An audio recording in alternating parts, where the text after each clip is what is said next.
What's up? What's up? It's your boy Beezo in the No Podcast. I got record exec, entrepreneur, clothing designer, Rare Gualla. What's up, homie? What's good, bro? You good? Man, I'm good, chilling, man. You know I'm a Pisces. Anytime we next to the ocean and the water, I'm feeling great. Definitely.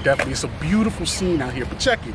We're going to talk about your clothing line, Scribe Trap, and the album Bae that just came out, man. So, you ready? Hey, I'm ready. Let's do it. Let's do it. Let's go. I cannot answer your call. I'm busy. Running it up, got a lot on my mind. I put that shit to the wall. I put that shit to your headrest. Gotta keep killing these niggas phony and know that they cannot compete. I run it up like an athlete. Put that dick in the spine. We getting paid every week. All right. In the No Podcast, your boy yeah. Beezo. First one. Come on now. What's going on? What's up, man? Happy to be here. I got my homeboy Rare Gualla. Yeah. How you feeling? I'm feeling good, man. Excited that we getting to talk about my new projects, everything I got going on, and you know, happy to kick it again with you. This is the second interview we had, so Definitely. yeah. You know, when we first met, I'm just gonna start from the beginning.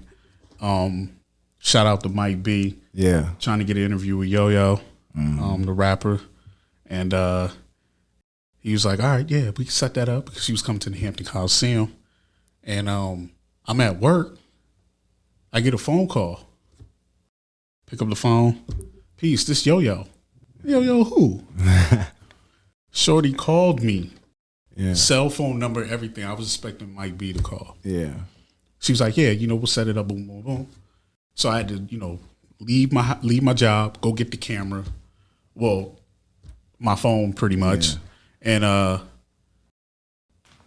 so then when I came to the back part, I called Mike, you know, you popped up. You just opened up the door. Yeah. And then there it is. So shout out to you because you actually recorded the Yo-Yo interview. I remember that. Yeah, I definitely recorded the Yo-Yo interview, and sad to say, that was the first time I had heard of Yo-Yo. And then I was like, just like, oh man, this is crazy. I didn't really understand what I was getting into. And me and Mike B just been so close for so long, and he just like mentored me in my career and everything. You know what I'm saying? So that was a crazy experience just from seeing, you know, was it EPMD was there? And, EPMD, Slick Ridge, Dougie Fresh, everybody was there. I took a picture with Tretch from Naughty by Nature. Yeah, he was cool. He was mad cool. Cool. A little bit tipsy, but he was cool.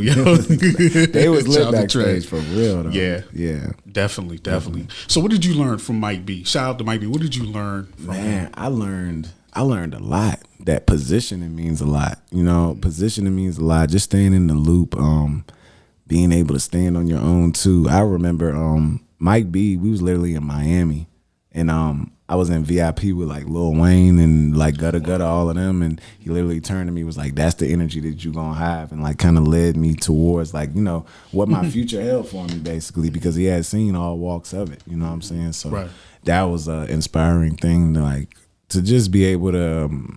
You know, you see these people from BET to MTV and all of this, and next thing you know, you're standing right beside them in the lane of what you do and what you want to be successful in, and then you got people that are connected to those things, and they're just like, yo, like this could be you, like anything can happen. And he always told me, and that's one thing I always stay with Mike B, you know this too, he always told me, he was like, you're going to be better than everybody because your energy is higher than everybody. Indeed. You know what I'm saying? And it's just like, I just always kept that no matter the lyrics, the music, it's just my energy is high at all times, you know? Right. Definitely. So, you know, I want to start the origins. Yeah. You know, I want to start that first, then I want to get to the, you know, the album Bae. All right, that's cool. You know, so, you know, just let everybody know where you're from and your inspirations or people that influence you as far as music wise. Okay, got you. So I'm from a small town called Kinstor, Virginia, right? So it's a town that nobody really will know the name of or where it is, but if you look for it, it's in between Charlottesville and Richmond. Gotcha. So, you know, I'm on the East Coast, far Virginia, you know what I'm saying? So I literally grew up in this small town, but I had family from bigger cities, you know what I'm saying? So my New York influences came down. You know, I got other family from Kentucky, you know what I'm saying, like Louisville. Right. So I was on like the Nappy Roots early. Okay. But then I was also on Dipset early. You know what I'm saying? Like, and I was just growing in different ways musically from like Mace, Dipset, you know, Jim Jones, all of that. Like that's what it was. And then you would get the more, I guess you would say like top tier, like the 50 Cents when he released, you know what I'm saying? Like you didn't really have to be in a certain origin or a certain place. Like 50 Cent was everywhere. So you would get that. And then, we grew up off of 106 and Park and just like those things and Rap City the Basement. So like being in Virginia is just like a culmination of a lot. And then from knowing where our culture comes from having the Teddy Rileys that introduced the Pharrells, that introduced the Timberlands, that introduced the Missy Elliott's, that led to the Aaliyahs, that led to the Jay-Z's. You know what I'm saying? Like a lot of production is from Virginia. Indeed. A lot. Like all your favorite artists came to Virginia to get the sound. You know what I'm saying? And it's crazy how like Virginia is kind of just known for like the Trey Songz and the Chris Browns and everything like that, but it's so much that like leaks in between that, from like lyricism to like just talent, you know what I'm saying? And things like that. So we kind of cultivate like a lot of that, and I'm of that as well too. So it's a lot of inspirations, man. A lot of inspirations. And if you go old school, we're going to Earth, Wind and Fires, you know what I'm saying? And then DC, nobody holds go-go down like the DMV area. So then you might get a culmination of that. You know what I mean? So it's kind of like widespread, and I believe that's why Rare Gualla is at the forefront right now, because I'm able to grab from these different entities, these different things, and just create my own style around what I want to. Right. And I think with music, definitely can learn from your, from the past. Right. And definitely take that and then upgrade it. And turn it into your style, your lane. No, most definitely. I feel like, from people doing that with sampling, like everything that's sampled is from like 50 years ago. Say what? This thing is moving. Okay. I see it in frame a little bit, like it shakes. Oh, you gotta lift this up a little bit, make sure it's good. But yeah, so like I was saying though, like I forgot where I was at though. What was we saying? Just talking about different lanes. Yeah, the different lanes and stuff like that in Virginia. But yeah, it's just like I think, a lot of that, like Virginia is just kind of, it has so many different facets to it and talent and people that's just involved like musically, but it might not even like stem from just like rapping. You know what I mean? Like it's a lot of things that just like are like hip hop based, that just come like musically through just jazz, like just things like that. Like when we walked in and the guy was on the saxophone just right down the street, like a lot of different things. I mean, you go to Richmond and you see the men hitting on the buckets. Come on, man. Yeah. You know what I mean? Like it don't like we don't even have to be like in the studio. Right. You know what I mean? It don't even have to be that. I'm an artist. It's just like self-expression in Virginia is crazy. Definitely. So, your music, because we was joking earlier. Yeah. I was like, you know what? I got to get ready for this interview. So what I do is I look at or I listen to everybody's music, your music. And I'm like, he got about 20 albums. Yeah. And I'm not exaggerating. Yeah. You have since, 2014? 2014, my first album, Still Classy. Was Still Classy. Yeah. How many albums have you done all the way up to now in the 8-year stretch? So I think it has to be more. I'm at 6 or 7 now. It didn't look like so. It looked like 20. It do because it's actually like 7 albums along with 20 singles. You know what I'm saying? Like I'd like to release like a lot of music, and I got a vault full of music, and I'm just like always trying to get to the point to where I can put it out. But I got a lot of music out. I just dropped Incredible Hulk, Chopped and Screwed. That was my most recent. That was, what's today? Monday? That was Friday. And that was my 100th composition.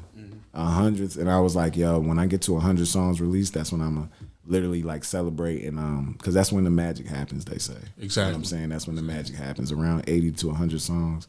So I'm super excited about that. You should be.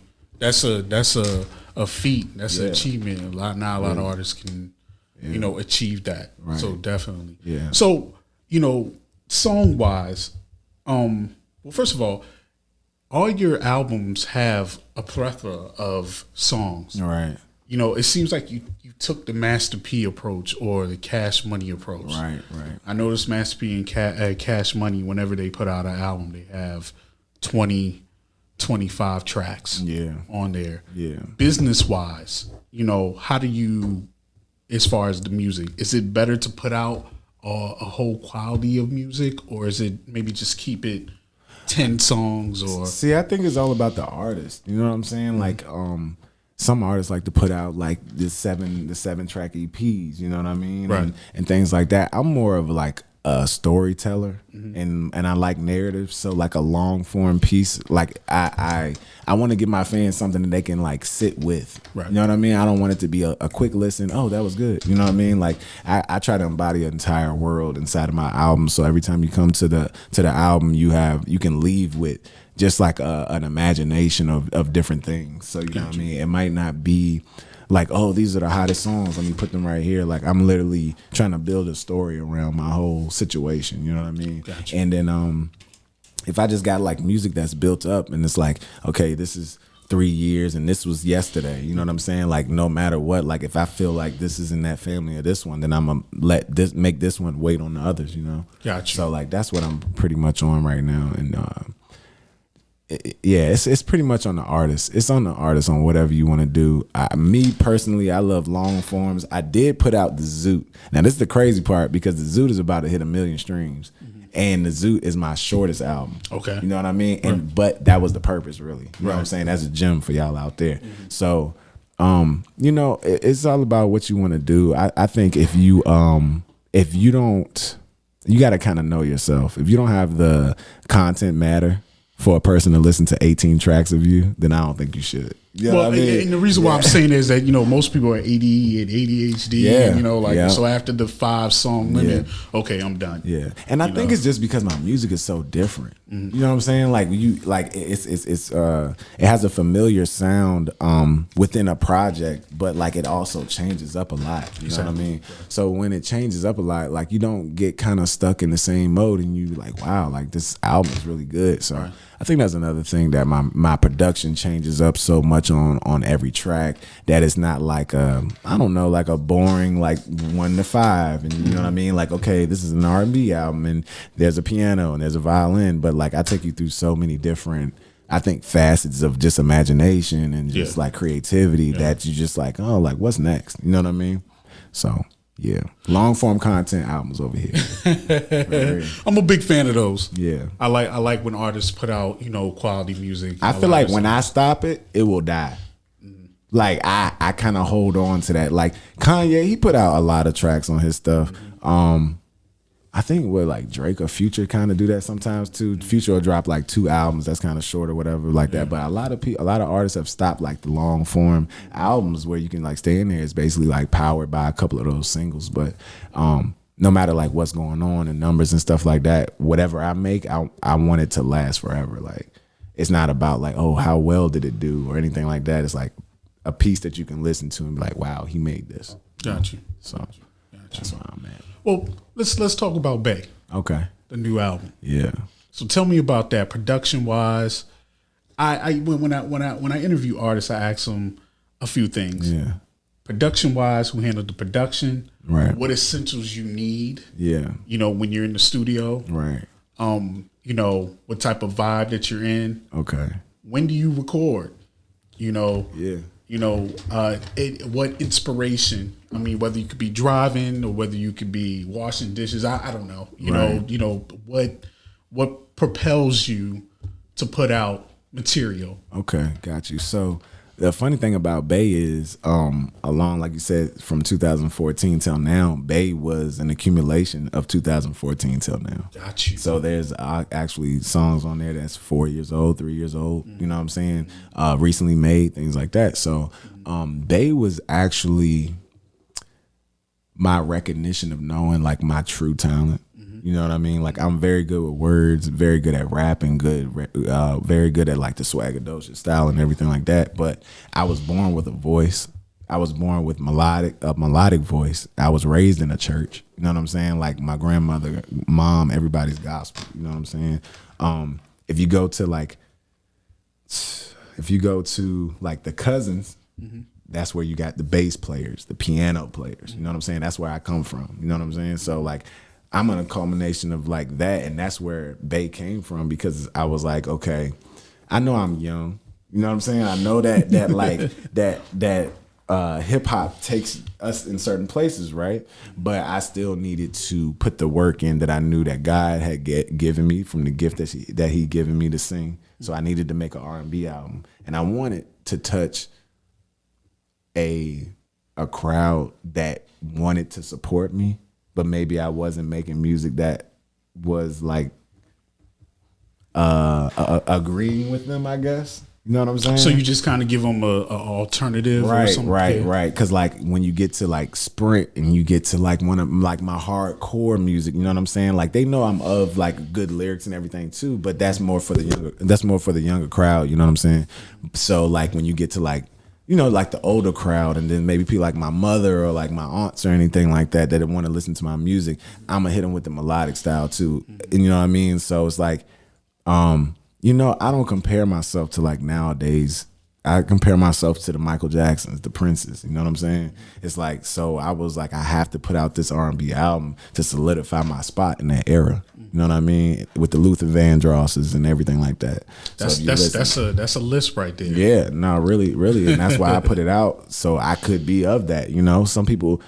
Artists and rappers put out albums and things these days, and they call it like this, I'm making a new genre, but you're still rapping though. You're not really using your melodic style to sing. You know what I'm saying? And that's where I'm drawing the line of Rare Gualla, where you're gonna come to him as an artist and don't know if it's gonna be an R&B set or a hip hop set. Right. You know, right. And that's where I'm at. I'm blurring the lines. You know what I'm saying? So I'm not a genre. I'm like Rare Gualla is the genre. You know what I'm saying? I'm not in a genre at all. Well, I respect that, because, you know, a lot of artists try to change up just so they can fit in. Right. And maybe, you know, capitalize on that situation there. But you're just staying what you're doing. You're doing what you're doing. True to myself. Yeah, you know what I'm saying? Yourself. Just true to myself. Like, you know, some people might have said that like, like that might be a crazy mix to try to, you know what I'm saying, go from full rap, trill, trap, hip hop to like R&B and things like that. But I'm like, nah, it's in me, so I'm gonna be able to do it and pull it off. And so many people have been like my inner circle, you know, people that I just let hear music, like they was like, yo, you gotta drop this, stuff. Like I love this stuff, but I love this stuff. So and then I don't know, just the universe told me, God told me, everybody told me, like, you got to just release this. And once I released that R&B album, it literally changed my life. Awesome. Literally changed my life. I heard a couple songs, you know, I wanted to get in my car and drive. Right. And, you know, I love listening to music while I'm driving. It's that, you know what, I think I'm going to drive to California. Right. And just pop in a Rare Gualla album. There we go. And just listen from the first track to that album is definitely like that. It's like I feel like it got two flows to it. You could play it like and just kind of like monotonously like do whatever you want, and then it be in the background. Then if you want to like key into it, then you actually, you know what I'm saying, you're like, wow, this is great. That I want to go back to what you said about the recording part though. Yeah. It's like my recording process of this, I would like literally make like 3 hard ass trap songs, and then I'm like, I got all of that out, and then it's just like piano, and then it's like, all right, bet this one's going to Bae, and then I'll go right back, and then just do probably like it just depends on my emotions that day. You know what I mean? No writer's block or nothing like that. No writer's block or nothing like that. Never. I got too much experiences and too much. I like know myself, so it's like if I'm like I'm not ready to make music today, you know what I mean? Like I'm just not gonna make music today, you know what I mean? Like when that spirit hit me, I have like this like just creative zone that when I know it's there, and then I just can do what I can do. So it's like I know myself. I mean that's just art, period. Yeah. I mean if you feel like you want to paint something there and it inspires you, then you do that. Yeah, never force anything. Never force anything. Yeah, nope. You know, and I think that's what artists do. They try to force and just let it flow naturally. Just let it flow, yeah. Really. Let it flow naturally. I'm like angry a lot, and I'm like, for what? Cause I'm like mentally, like I look okay, but like mentally, like I'm on some mad scientist shit. You feel what I'm saying? Like so, it's like I can't have writer's block because I'm too driven. I'm too like on it, and my imagination just I have to keep up with it basically. So. Well, I mean, nowadays I don't even think you could have writer's block. There's always something to talk about. Always something, right? Let me ask you a question here. When it comes to music and social media, do you think it's good or bad? And I'm going to ask you, this is the reason why I'm asking you why. A lot of artists, I interviewed John Connor last night. Okay. And, he in one of his songs, he was talking about, people flashing money and doing this and doing that. Do you think social media is good for artistry, or do you think there's pros and cons? Yeah, it's so many pros and cons. Social media kind of takes the professionalism out of things sometimes because it's just, phone, post right now. You know what I mean? And the people that actually like us setting this up and coming together with a plan to do this. You know what I mean? Like some of that stuff, like a lot of social media is not good for, like, it's good for being seen. It's okay for being noticed. But like, people act so different. They're not really their real selves through that. You know what I mean? Like, I've hit people up on DMs and stuff, and it's like, like just because it's just the internet, like how the computer is, because you're on the other side of that keyboard. Like, I feel this way, you feel this way. Right. You know what I mean? And I ain't gonna lie, like, people on social media, they literally letting these numbers go to their heads. You letting your numbers go to your heads because you don't do nothing in real life, really. Right. You feel what I'm saying? Right. Like, you don't do anything in real life, and then like people might want to reach out to you and this and that, and you feel like you want a certain level just because this account has this number. What have you really accomplished in life, though? Exactly. That's all I'm saying. Yeah, them likes is addictive. It's like sugar and Coke is definitely addictive. Them likes and the love, emojis. Oh yeah, definitely. But I feel like the only thing it's good for is that the fact that we are able to be. I love the fact that we're able to broadcast ourselves. You know what I'm saying? Right. Like stuff like this. Like, we don't have to be signed or with a big news company or anything like that. You know what I'm saying? Right. It's just like, we can set up our microphone, we can talk and what we want to, and we can put our content out. And that's what I love. It like my first true love is YouTube. I always been in love with YouTube. You know YouTube can be your best friend. You know what I mean? Like, YouTube is more helpful than anything that I feel like is out. So like, when it comes to kind of like just social media, like the Instagrams and stuff, like I was in love with Tumblr. You know what I'm saying? Like, I was in love with Tumblr and stuff like that. But once Facebook get their hands on a lot of things, it's all about the numbers and the analysis. You know what I'm saying? Yeah, and the boost and everything like that as well too. For real, yeah.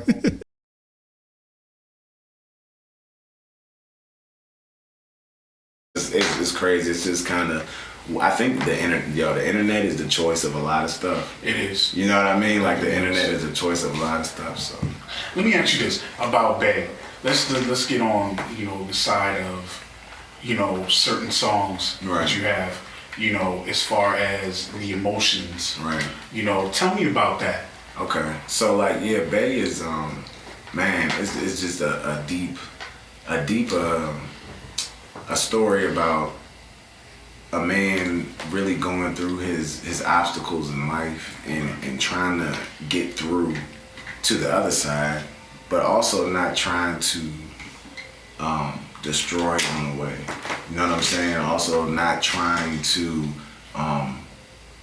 discomfort others, So at the same time, I feel like it's a calling to understand me. You know what I'm saying? To understand where I'm coming from, why I am the way I am, maybe why I think the way I think. And why is that? Just because like what we doing is not easy. You know what I'm saying? Like, as a man, it's not easy to live out your goals. You know what I'm saying? Stay in harmony with your female. You know what I'm saying? Raise your family. Everything that we got going on around us. I just feel like as a man, we never get hurt. You know what I'm saying? Like, we never get hurt. Like, we not allowed to be sad. We not allowed to be. You know what I'm saying? All that stuff. So in Bae, I literally put my heart and soul into it to be, from, I don't want to be alone. Don't leave me by myself. You know what I'm saying? Just those lyrics. Like, I don't feel like people have you got to be a certain person to be able to say that on the track. And I feel like, I have the authority to like let my emotions out when I'm sad about stuff, when I'm upset about stuff, And and I put it all in that. I put it all in that. It's Bae is emotional but spiritual at the same time. It's you listen to it and at some parts of it might feel tense and tight, but like it allows you to like loosen up. You know what I'm saying? And express certain things. You gonna cry. You know what I'm saying? If you I cried recording it. You know what I'm saying? Really? Like, of course. If I don't, they not. Right. You feel what I'm saying? Like, I put my real heart and soul into all that. Gotcha. Like, that's real lyrics, real music, not just writing. You know what I'm saying? Like, that's real experiences from my life. So it's like, that's why I was kind of hesitant and waiting to put it out for so long, because it was literally like, okay, bet I'm taking everything off. You're gonna be able to see through me. You know what I mean? And like I said, it was the best thing that ever happened, because as an artist, that's what you're supposed to do. People are supposed to be able to feel you. You know what I'm saying? Receive what you feel. And it's like, once you put it all on the table, and then they can sit down there and then dissect it. You know, it's all out there now. Definitely. It's all out there now. So I feel freer in life, really. I feel freer in life. It took me 5 years to get out emotions that I didn't feel like I could say. Right. You know? Me and my friend, we always talk about that. Yeah. You know, as far as for men, Yeah. I've had women tell me, you're a man. Yeah. Suck it up. Yeah. You'll be all right. It's gonna be just fine. But I think that we all have emotions and feelings as well too. And I think it's a line sometimes, because I get it. You know what I'm saying? Like, we supposed to be strong, we supposed to be tough and everything like that. We are tough. You know what I mean? Exactly. But at the same time though, like tough is a multifaceted word. You feel me? We all soft. Bullet going through anybody. You feel what I'm saying? But like, it is all about how you build. It's all about, it's all about how you build, for real, for real. Definitely. What can you tell the upcoming artists when they listen to Bae? What can you tell them? What's the best advice you can give them as far as, now you've already said a few gems. Yeah. But what can you give the artists, advice? Okay. Listening to Bae, okay. Or just period. Okay. First lesson you can take is how to be transparent, man. Like, a lot of people write lyrics that don't have nothing to do with them. Write something that has to do with you. You know what I mean? Like, you have a perspective in life that other people don't. Everybody done heard the Getting Money perspective. Everybody done heard I done came from the trap perspective. Like upcoming artists, like, you want to be different, then you got to do different. Not saying like, oh yeah, this song gonna sound hard because it sounds like a little baby. Like, what's different about it? You know what I'm saying? Like, nothing's different about that. So you need to like find your own lane, find your own. From listening to Bae, the number one thing is don't be afraid. You know what I'm saying? I'm considered a full rapper that put out an R&B singing album, going against the grain. You know what I'm saying? Never be afraid to break the rules, not the laws, the rules. You feel what I'm saying? So it's like, that's a big thing right there, man. Just be yourself too. Be yourself and always strive for more. And this might sound funny though, but like, be yourself, but I know who you trying to be, which is not who you are right now. Strive to be that person. You feel what I'm saying? Like, I'm always, in my head, Rare Gualla is always leveling up. But I have to like mentally like design him, if that makes sense. You know what I mean? Like, and what's next? You know what I'm saying? Rare Rose Gold Gualla. Like, there's so many facets of like my music and my albums. Like, from, like you said, like, it's 8 years in now, and now I'm like, literally, and I still feel like I'm just starting my career. That's the crazy part. That's how the creativeness, I'm just like, man, this shit is about to go crazy after 7 hours. So you just pretty much just open up a new door, man, for the most part. That's just reborn and reborn. Reborn, yeah. Pretty much. Yeah. I feel like everything was practiced till now. You know what I'm saying? Like, it's just, but at the best part though, I got, 8 albums of composition that I'm, fully written and owned and, you said it, produced. We ain't talk about who did the production. Mwah. You feel me? I did the whole production. I have done Still Classy. I worked with Chris Callahan and Deverick Golden, 2 producers that I grew up with. We was probably about 15. Right after that, I literally produced every album from that.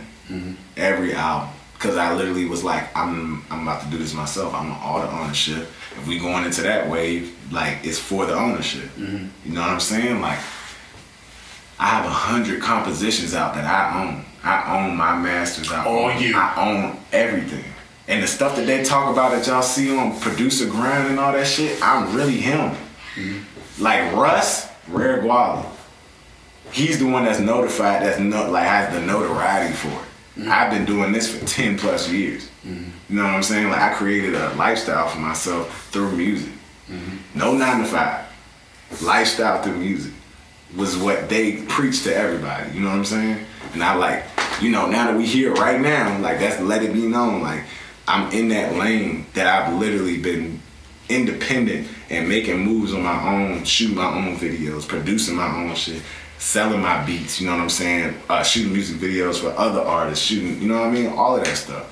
Building my brand up, building Scribe Trap, designing merch. Like, I've literally been doing every single part of what it takes to be a musician, an artist, or a brand these days. You know what I'm saying? So I'm excited about that too. So new artists, like, do everything you can. You know what I'm saying? Y'all gotta break through the surface. You gotta break through the noise. So much shit. Really. I mean, and just just to back that up, basically whatever you think that you want to do your due diligence, do your due research, and then just go do it. Why not? Man, hey, look, I got one more gem. People really, all right, look. People want to do something, right? This is what I've been seeing too much of. People want to do something. They try to take the general knowledge of what they hear about something instead of actually opening a book and reading about it. I'm serious. It don't make no sense of how many music industry heads that I talk to, and they be like, "Wow, you know a lot about the music industry." And I mean knowing stuff about just from the producer standpoint to the engineer standpoint to the, you know what I'm saying, to the business, like following the money. You know what I'm saying? That was one of the most things I heard from who was it? Jim Jones. Jim Jones that said that. He said, "Man, y'all gotta know how to follow the money." And years ago, I never knew what that was. And then I found out, okay. I found out, like, we gotta find out where this bread at. We gotta find out where this money at so I can just start getting. Right. So. Definitely. Tell me about Scribe Trap. All right, so Scribe Trap is originally started as Scribe Clothing, which is my merchandise brand, and then after that, I kind of upgraded it to scribetrap.com, and that's what that is now. And it's a culmination of like my merchandise that, is related to my music, just like from characters to my like design, my visuals, and everything like that. So that's been Scribe started as a clothing brand before I even turned it to a music label. So that's where that started at. Where's my shirt? Man, I was gonna bring that to you. First. You see, I got a white one on, but literally though, like I'm gonna ship you one next week because we got a new the Suicide Squad merchandise coming in, and the 4OZs is coming in. So by the time y'all see this though, the drop will be out and everything. So that'll be cool. You move similar. You move just like Tech Nine. Right. Tech Nine, he merch, music, label, music, label, tours. Yeah. And I mean, he has his own warehouse. Man, so I'm telling you, I done done my homework on Tech Nine, definitely. Yeah, shout out to Tech Nine. Shout out, man. Hey, Tech Nine, if you see this, man, hit me up, man. I need some, I need some OG status mentoring. You know what I'm saying? I'm trying to lock in with all the OGs for real. He been doing it for so long. Yeah. I remember watching his documentary with his business partner, and they like, you know what I'm saying? Like, I literally tell my team, like, yo, we need the Tech Nine warehouse. You feel me? Follow that blueprint. You feel me? From A to Z. And I was like, yo, we need that. That's what that is. You don't hear him on the radio. You know what I mean? But he's still doing it though. Still doing it. And that's but you actually do, because they don't even know who he be writing for. But he comes here. Yeah. The Nova's right down the street. He comes here and he always sell out. That's crazy. It kind of reminds me like when Wiz Khalifa came out. I'm like, who is this guy? Yeah. Tickets was like $10 or $15. But he used to sell out. Yep. And he had like merch and everything too. And then next thing you know it, boom. But Tech Nine, just like you just stay the course. Yep, definitely. But you still make an impact though. Yeah, man. That's the beauty of it. Yep. That's the beauty of it. Yeah. The beauty of it. The impact is literally what it is, creating the waves and just influencing people. You know what I'm saying? With the art, with everything. You know what I mean? With the style. Like, I'm super excited just to even like this year coming up. Everything that I'm doing with designing and clothing is just like amazing to me because I wanted to have the models and have like, you know, like just the warehouse and everything and fashion shoots and fashion shows at the same time. So this year gonna be a big year for Scribe Trap. So y'all be ready for that. Go lock in to www.scribetrap.com if y'all want to go see what merchandise I have. You can go buy the Bae album on there right now. Like everything is on there. That's where you'll get my more visuals. I'm gonna have like private videos that I'm not even uploading on YouTube and stuff like that. I'm gonna basically make Scribe Trap like the hub for where you want to see Rare Gualla. You know what I'm saying? We gotta take the ownership back too. Got you. What's the next moves for you if you want to tell me? Man, the next moves for me is just you know, rehearsing more and getting these shows set up. So y'all watch out for the tour dates and stuff like that. Merch releases, like I said, and I'm actually working on I got, you know, like 2 more albums I'm working on to drop this year. So good gracious. Yeah, man. You pushing, you working, man. Nothing else to do. That's what I don't say. Just in case somebody wants to, you know, contact you, talk with you, or maybe book you. Yeah. How can they get in contact with you? Oh, you can contact me. My Instagram is RareXGualla, RareXGualla, and you can email me at scribellc@gmail.com. That easy. I want to ask this because I think I asked you in the first interview, but I want people to, because I know they're gonna probably ask, where did you get that name from? The Rare Gualla. So, my original Terrell broke that down. Rare, that's what people kind of call me sometimes, and then that turned into Rare. But it was like it came from a culmination of a lot of things, though. Like I was just posting like pictures. Like I said, I was on Tumblr, right? So I was always like, you know, the light skin. I had curly hair at that point, and I was always doing the jean jackets and just rare fashion. So it's like I was calling myself Rare before, but it wasn't that yet. You know what I mean? Right. And then after that happened, I guess I was just like around friends and started going to parties, and the name just started catching. And then like after Rare, I was like, okay, bet this is where I'm gonna go with like my artist name and stuff. The Gualla literally came from because I was like, I knew I make art money. Like, so I make money rarely, like with the art and shit like that. But it's literally from Wayne saying, you know, holla at your Gualla. And I wanted to say that with my shit. I literally wanted to say that with my shit every time. I was like, you know what it is, holla at your Gualla. So it was like Rare Gualla, and I put that together and it came about. And then, you know, down the road, other meanings and things came about of it too. The ALLA and Gualla is Allah for my, you know what I'm saying, my spiritual side, and just everything, man. Everything. Actually making money off my music now. You know what I'm saying? Right. So, like, it's a lot, though. But I love it. I love it. Rare Rose Gold Gualla is my whole rap name, though. Can't forget the Rose Gold. Rose Gold. Yeah. Yes, sir. Some of my fans get mad at me because I dropped that shit. And they be like, why you don't say the Rose Gold? Everybody trying to Rose Gold now. You know what I'm saying? Right. I'm like, all right, so Rare Rose Gold Gualla. That's my full government rap name. Well, maybe the next album should be named that thing. Hey, y'all heard what he said. Maybe that's what it is. I can't say it. Y'all heard what he said. For real. Y'all heard what he said. Rare Gualla, man. I appreciate you, man. Man, I appreciate you, man. I had a good time. This was a great interview. Another one. Yes, sir. Yes, sir. You know, we went out to Former Road to do some intro shots. Yeah. You know, shout out to the cast. You know, to the helper. Not you know what I'm helpers. saying. You know, to the cameraman, to the camera team, and the camera woman. Say that right. The camera woman. Yeah. So, man, Gualla, man, it's been real. We gotta do this again. No, we definitely do. We definitely do. Not 2 years from now. Yeah, nah. I think we got it down now.